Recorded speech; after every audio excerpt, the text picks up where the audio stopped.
Welcome to Theory of Pets. I'm a passionate pet owner with a drive to help others like me uncover the truth about the pet industry and what goes on behind the scenes.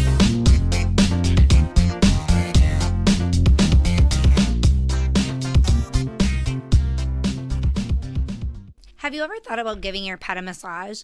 There are actually some amazing benefits to pet massage, and there are professional pet massage therapists popping up a lot more frequently in areas all around the world. Today, I was able to speak with Jacqueline Newholm, and she actually is a pet massage therapist located in the UK, and her company is Big Brown Dog Therapy.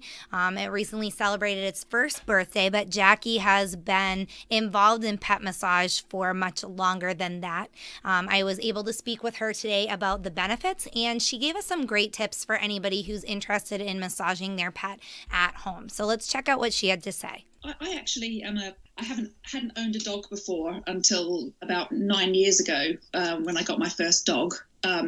Unfortunately, my dad was quite allergic to dogs and cats growing up, so we only had budgerigars and rabbits as pets. So so I got my first dog. His name was Tabasco, and he was a big brown curly coated retriever, and he was fantastic. Unfortunately, he died in March this year, but because of him, really, I became more, really attached to dogs, and realized how fantastic they are, and what companions they are. And I really wanted to do something with animals because I've spent all of my working career either working for Japanese companies or in the IT industry. So really, it was down to Tabasco, really, and his stupid lovableness that got me interested in wanting to change career. So I did a bit of research and found out that dog massage was something that you could do. I didn't think that it would be too difficult to study again. So I went on a 2-year course to study, and opened my business 3 years ago. And I've been trading as Big Brown Dog Canine Massage Therapy for the last year. Wow, good for you. It's just kind of becoming popular over here as well. I think a lot of pet parents are looking more for the natural treatments, acupuncture, massage, working with essential oils, things like that is becoming more popular in the United States now as well. So when I received the email and saw that you do canine massage, I was excited to have you on the show because I think it's something that is extremely beneficial, but it's also something that a lot of pet parents aren't aware of, or at least aware of the benefits of it right now. Yeah. And I guess, there are literally dozens and dozens of qualified canine massage therapists in the UK, but every second dog owner that I come across has never heard of dog massage before, and I think that's possibly down to I don't know. I think as people, unless we're used to having massages ourselves, it's kind of a bit, I don't know. It's seen as a bit of a luxury, I think. Absolutely. And you have a massage to take some time out for yourself.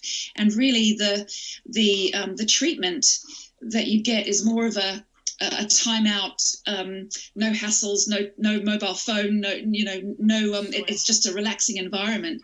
And I don't think people realize the physical and mental benefits that go hand in hand with it. And because they don't know about that, they don't realize that it's something that they can do for their dogs as well, I think. And possibly if people aren't asking their vets about it, then vets might not be so aware of it. I guess it's becoming a little bit more known now, but it's definitely not one of the therapies that vets would necessarily refer to straight away. You tend to go to physiotherapists or hydrotherapists more often. And then once again, those therapies are used mostly for remedial purposes, or if dogs are suffering from arthritis or hip or elbow dysplasia or something like that. That's sort of the go-to therapy. Where unfortunately massage is a bit left behind the scenes. So hopefully we'll start to make it a bit more well known, and people will realize that actually there are quite a few trained good therapists out there that can help their dogs. Absolutely. We actually had a personal experience with it. We work with a holistic veterinarian with our dogs, me and my husband, our dogs. And my mother has a Labrador Retriever who has suffered with, it was a breeding issue for him. He's had hip and knee problems since he was very young, 2 and 3 years old. And they were seeing at the time a traditional general veterinarian, and they were doing supplements, pain medications. They had different exercises to do with him at home. He was on a limited exercise basis, I guess, even as a young dog at 2 and 3. So he wanted to run, he wanted to play, but they limited it. And my mother and her husband, they weren't happy with that. They wanted to try something else. So I actually asked our holistic vet about it and what they thought, and they recommended massage. And they started that. I think the dog is 10 or 11 this year. It's been many years that they've been doing massage with him, and it's been working so well. And even now as he is older, and obviously arthritis is a progressive disease, it's gotten a lot worse, but it's still helping him even in his senior years. So that's how I first learned about it. And like I said, I see it growing over here, but I think it's still definitely something that it hasn't really been brought to light, all the benefits. Could you explain some of those benefits for the dogs that get massages? Yeah, sure. So you mentioned that your Labrador Retriever had hip and knee problems. So what happens with dogs that have rear end back leg problems is that they don't want to use those limbs, because they hurt, because the arthritis and whatever joint problems they have are causing pain. So what the dogs will do is they will tend to use their front legs more instead. So dogs will naturally hold, for most dogs, naturally have 60 to 65% of their body weight is in the front, because they have a huge muscular sling that holds their front legs onto their body, which encompasses the neck as well. And so if you have back leg problems, the back legs are used for providing the power for locomotion. So if you're not using those legs so much, then the front legs take over and do that work instead. And then what happens is you kind of get an overload of use on the front and the neck. So you kind of get a secondary pain that starts, and this could develop as a chronic issue. So not only do you have the back end problems as well, then you also have the front end problems, because the muscles are being overworked and they're tired and they are contracted all the time. That means that they can't relax. And a muscle that is continually contracted, so held really tightly, it can't heal itself very well, because when a muscle relaxes, that's when all of the fresh oxygenated blood rushes through the muscle and goes into the muscle fibers. So by holding it in a permanent contraction, you're not able to release any of the really good stuff into the muscles. Right. And conversely, you also can't remove toxins from the muscles either, because the muscles aren't moving as they should be moving. So massage, to take that as an example, will help to relieve muscular tension by inducing a relaxation to the muscle. It will help to push fresh blood into the muscle, thus the muscles will naturally heal themselves, and it also helps to push all of the toxins out of the muscles and the surrounding tissue and all of that as well. Massage can also release the body's natural endorphins, so that they're the body's natural painkillers. So they will be released into the bloodstream and then pushed around the body through the bloodstream during the massage movement. We talked about the removal of toxins. So for older dogs, for example, and I treat quite a few older dogs, these are dogs that aren't moving around so much and have limited exercise. So when we actually move our body, the movement of the muscle helps to push all of the toxins through the lymphatic system and the venous circulation, which is where all the dirty blood sits and where all the we call it cellular debris sits in the body. I don't know if you've heard of an edema before. Yeah. So an edema is a swelling of the cells, the body cells, because they get filled with lymph fluid, and so massage helps to drain all of that out of the system as well. So your whole body is sort of refreshed and replenished through the new blood and the toxins that are being removed.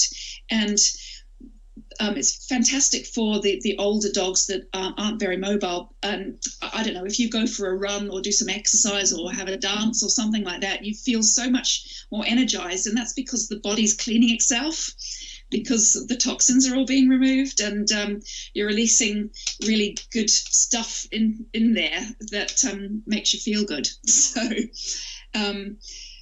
and I guess those would be the three main things, really. So release of natural painkillers, helping to increase the circulation, which helps to push the good blood through the body, and the removal of toxins as well.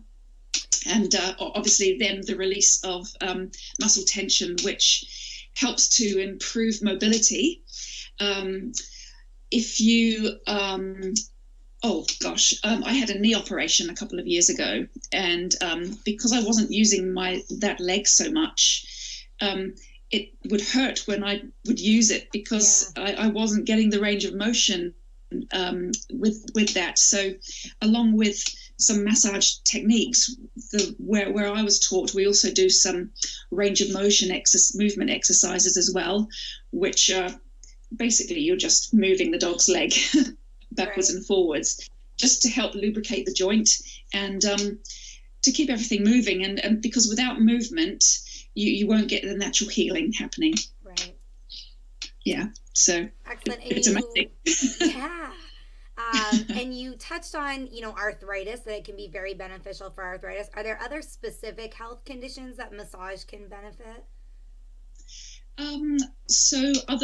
We're looking really at issues whereby the muscles are contracting to try and stop a joint from moving. So hip dysplasia, elbow dysplasia, it's very helpful for that, not only for the primary cause of the problem. So as I was saying before, that if you have sore hips and you don't want to move them because they're dysplastic, then your muscles will tighten all the way around that area, and tight muscles mean a buildup of toxins, mean pain in that area. You're not using that area, therefore you don't get the natural healing, and then you're overloading somewhere else. So we tend to try and target the compensatory issues as well as the initial problem. I mean, if you're looking at an older dog who's just been diagnosed with hip dysplasia, they may be 10 years old, the likelihood of you putting that dog through an operation to deal with that issue is going to be quite low. It's different if they're a 2-year-old dog. Mm-hmm. So the choices that you have are to manage it rather than deal with that problem, so to speak. So management consists of making sure the environment is suitable for the dogs. We tend to, when I say we approach things from a holistic point of view, it's not just the hands-on massage we're using as well. We are trained to look at the dog's home environment, talk to the owners about the exercises that they do with their dogs as well. In the UK, it's becoming really popular to have really nice wooden flooring in our homes, and nice tiles in the kitchen. And for dogs that have arthritis or joint problems, it can be really painful for them to walk on those areas because it's like they're skating on ice. They can't get a purchase. So it puts a strain on their muscles. So we recommend as much as possible to put rugs down and that sort of thing. And I suppose if you had a dog that had elbow dysplasia problems, you might want to lift their food or their drinking bowl up slightly so they don't need to bend down so much and those sorts of things, really. So we try and sort of help completely. You see what I mean? Yeah, I mean, that's a lot for a pet owner. I think a lot of times when you go to the vet, you get the medical, information that you need, but you don't get the all-encompassing things that you need to do. A lot of things like hip dysplasia, elbow dysplasia, severe arthritis, it's a lifestyle change, that's needed, and not just to know about the medical side of it. So that's a wonderful benefit for pet owners for sure. But I guess as well, what I actually work with a group of canine behaviorists, and they will bring cases to me of aggressive dogs or depressed dogs that for no reason at all have started to become more and more intolerant of people or other dogs approaching them, or are doing strange things like rolling on their toys or chasing their tail a lot or licking their paws a lot.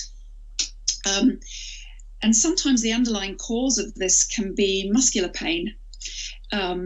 If you have a sore neck, for example, and say your husband comes up to you and surprises you and jumps you from behind, you might not be too happy about it if it hurts a lot. Right. And if you translate that into dog language, that could be, a similar sort of reason why a dog might be suddenly aggressive. I've worked with a couple of dogs that have had aggression issues, which really are down to defense mechanisms because they're in pain. So, and they may not have had, they may not have done something to themselves which is obvious, like been involved in an automotive accident or had a diagnosis of hip dysplasia or whatever. But they may have been playing with their pals. They may have fallen down somewhere and knocked themselves. Sure. Or there may be an issue there that's underlying which hasn't been diagnosed yet, which is then being covered up by the muscles trying to help the body. And then slowly, if that issue isn't treated, then it just gets worse and worse. And it's sort of the pain compounds on itself, and then it can take quite a while to unpeel the layers of discomfort. One dog that I've been treating, it's taken her a little while to get to like me, because when owners bring their dogs to me, sometimes I can really only spend 5 or 10 minutes actually treating the dogs if they are anxious or nervous, and it takes a little while. It takes a couple of treatments at least for the dogs to become used to what happens. Sure. That's understandable. They get to realize that they're not going to the vets. Yeah.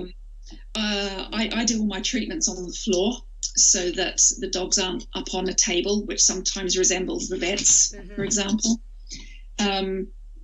I I treated this dog, and now she just lays down for me straight away when I go and see her. So it's brilliant. So there's another thing as well that I just thought of while I was chatting, that with behavior issues, you may find that your dog might not like going to the groomers, for example, and that can sometimes be down to simple tension underneath the skin, where they don't actually like being brushed. And so there are massage techniques you can use that help to keep the skin supple, and then thus removing pain from those areas. And so that's another way that it can be helpful. I mean, it's amazing the number of applications that it can have, all from sort of what might be a very difficult to diagnose issue can sometimes be helped by simple massage. So simple, yeah. Yeah. So I give you another example of a massage colleague of mine. A dog came to her who was having intermittent lameness on the front, and it was becoming so difficult to diagnose that potentially the dog might have had to undergo surgery to have some part of their bone removed or something like that. My friend decided to target her treatment on the dog's neck. The lameness stopped. The dog didn't need to go and have any surgery. Wow. So, yeah, kind of goes back to what I was saying about the way the dog is put together. Mm-hmm. They've got all of these muscles that are all the way along here that are holding their front legs on. And if you have a problem with a sore neck, it might mean that is displayed in lameness, for example. So it's very interesting, and certainly something that hopefully anybody listening to this podcast or doing research on canine massage, would think twice maybe before you decide to do a surgery or something major. It's worth trying. It's worth having a go. Really, Absolutely. It really is. Yeah, you've got nothing to lose at all. So we're all about sort of helping the dogs, not wanting to cause any more pain. Wanting to make sure that they live their life to the fullest, because they're only with us for a little while. So right. Yeah. Are there any conditions? Sorry. Go ahead. If you hear some scrabbling around, I've got a little puppy who's 6 months old, and she's trying to chew my feet and my chair at the moment. Are there any dogs or maybe different conditions where you wouldn't recommend, where massage may be detrimental to certain conditions? Well, there are times when you wouldn't massage, specifically because of the possible damage that you could cause. And by that I mean you wouldn't massage over open wounds or over a bad swelling, or if an area was, if a dog was in pain in a particular area. There are some cases of there are some heart conditions or some cancer conditions that are where it's recommended against massaging. I guess if you thought about it, you're actually increasing the circulation, so you don't want to increase pushing bad cancerous cells around the body, for example. Right. So therefore, we need, in the UK, we need to have consent from our vets before we do any massage on any dogs. I can massage my own dog. That's not a problem. Right. But if I wanted to massage someone else's dog, I would need consent from the vets. Oh, that's interesting. I'll have to check and see if that's the way it is here in the United States. I'm not sure about that, but it certainly makes sense. Absolutely. Yeah.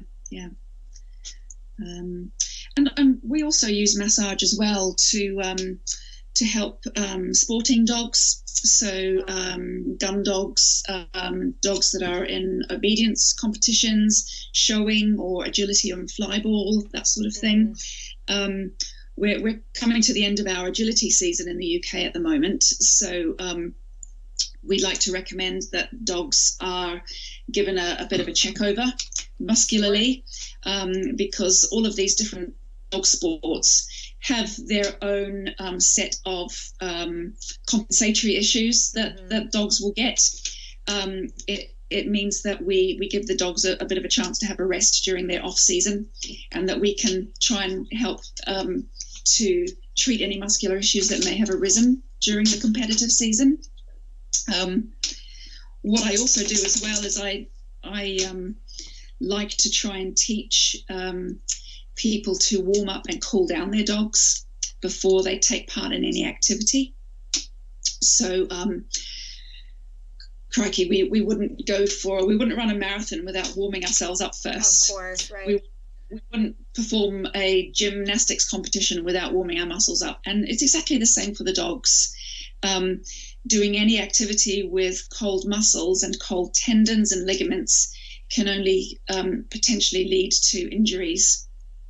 And not only that, we find that if you're warming your dog up via a massage, you tend to increase the bond between the owner and the dog as well.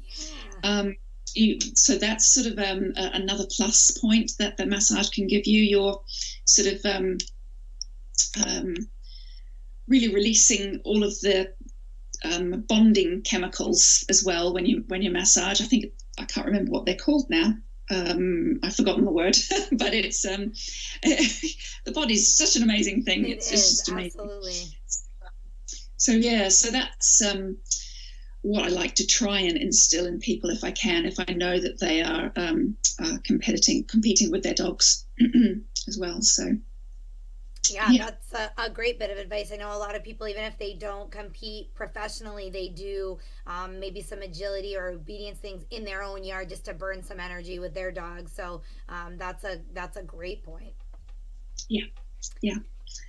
I've been along to a couple of search and rescue clubs showing them the same sort of thing, because these guys are left in the cars or left in the trucks waiting to get to the place where they need to find the missing person. And then the dogs could be actually working for a couple of hours while they're on a job. And it's usually kind of at night when people sometimes would go missing. You might. So it's cold and all of that. So I guess because our dogs want to do anything they can for us, because they love us unconditionally, they will do anything, and they don't realize what they're putting their bodies through because they just want to help us and all of that. So it's sort of up to us really to take responsibility as owners to help them, not to go crazy, or to help them to regulate themselves a bit. And you can do that through these therapies. So yeah, absolutely. That's, I mean, like I said, I think it's great advice for every pet owner, because you never know. It's not just something, I think a lot of people think of massage, like you said, it's either a luxury or it's something for older arthritic dogs. They don't really think of it as a lifelong preventative kind of a treatment. Yes, that's right. And even if you aren't a trained massage therapist, there are plenty of books that you can buy. There are lots of YouTube videos that you can find out about all of these things as well. You could even ask your own human massage therapists how they do things, and then that could be transferred over to dogs as well. So I run, in fact, I'm running one this weekend. I'm running a class to show owners to massage their own dogs, so that they can at least help their dogs at home and do something really nice for them. Yeah, absolutely. I'm sure you must just give a basic overall general massage kind of a class. Yeah. That's right. And I also go through just to tell the owners a little bit about what lies underneath the dog's skin. So, where all the main bones are, and where the main muscle groups are, and how certain body systems work as well, because we don't realize it, but massage has an influence over nearly all of the systems of the body. Absolutely.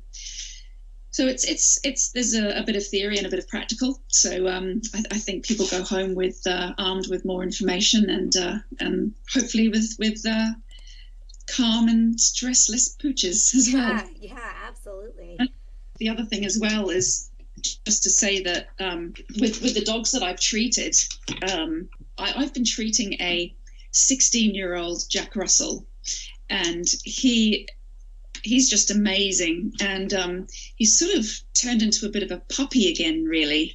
And my massage treatments are the only treatments, hands-on therapy, that the dog's owner gives to the dog. She does do exercises with him, and they have got really great nutrition and all of that. But she's really seen a change in his mentality as well as his physical craziness. Yeah. And it's quite a lot of the owners that what I ask the owners to do is, have a look and see if your dog's changed some of their behaviors after a massage. And it's quite interesting how they start to become naughty again. So they will try to grab food from the countertops in the kitchen, or they'll be jumping into the cars and things like that, and actually wanting to get more involved in playing with other dogs and that sort of thing. So it's really joyous to see that. And so I encourage everyone to try and find a good local massage therapist and see how you get on. Yeah, absolutely. I mean, like we talked about earlier, really, it's not specifically for any type of dogs. I know you mentioned that there are a few conditions where you shouldn't massage, but for the most part, virtually every dog could benefit from it. Young, old, doesn't matter the breed, the size. So yeah, absolutely. I would encourage everybody to try it as well. Like I said, we've learned from firsthand experience the benefits that it can have, and especially over long term. I don't know if you have a dog that doesn't have a specific health concern, like arthritis, or they're recovering from an injury, how frequently do you recommend regular massages for just a typical average dog? You would probably only really need to have a look at the dog maybe 4 or 5 times a year, probably, just to see if anything shows up. Ask the owner if they've noticed that the dog's doing anything differently, if there have been any behavior changes and that sort of thing. Every couple of months or so, yeah. Probably, yeah.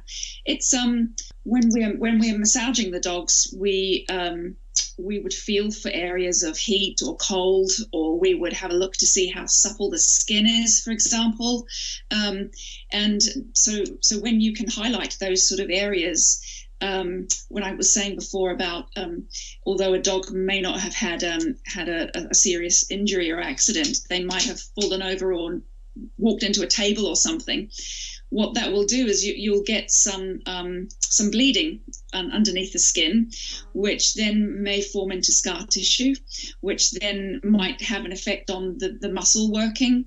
And then over the course of time, if that isn't, the older the scar tissue gets, the harder it is to break it down or make it more supple.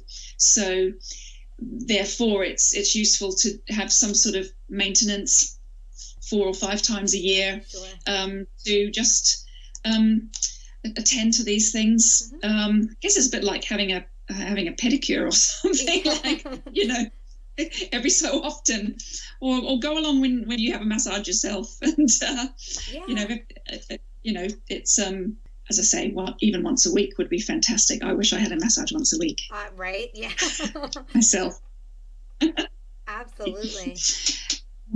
So I just have to say another big thank you to Jacqueline for being on the podcast. Pet massage is something that really is undervalued, I think, in the pet industry. It's something that pet parents aren't really educated about. We don't know a lot about, but it's something that's so beneficial and can be great for dogs of all ages, shapes, sizes, activity levels. And it's natural, it's holistic. You're not giving any kind of medications, chemicals, anything like that into your dog's system, and you're really getting down to the root of the issue, the soreness. If your dog has sore muscles or is recovering from an injury, you're getting down to the muscles to warm them up if you're using it for an active dog, something like that. So you're actually getting down to the root of the problem and not just trying to fix an issue after it happens. So that's really my biggest positive thing that I love about massage for our pets. So if you guys have any questions about pet massage or anything that I can answer, anything that you'd like me to pass along to Jacqueline, please feel free to email me. You can get on our website, which is theoryofpets.com. And leave any comments, questions, concerns, anything like that. While you're on there, it would also be a big help to me if you take just a minute and click on the little iTunes link and leave me a review on iTunes. That really helps me when I reach out to experts like Jacqueline to try and get them to come on the show. I can prove to them that I'm not just somebody that talks into a microphone in front of my computer, but people actually listen, they enjoy it, and they want to hear what the experts have to say. So that's a big help for me, guys, and it only takes a minute. Thanks a lot for listening, and I will be back next time.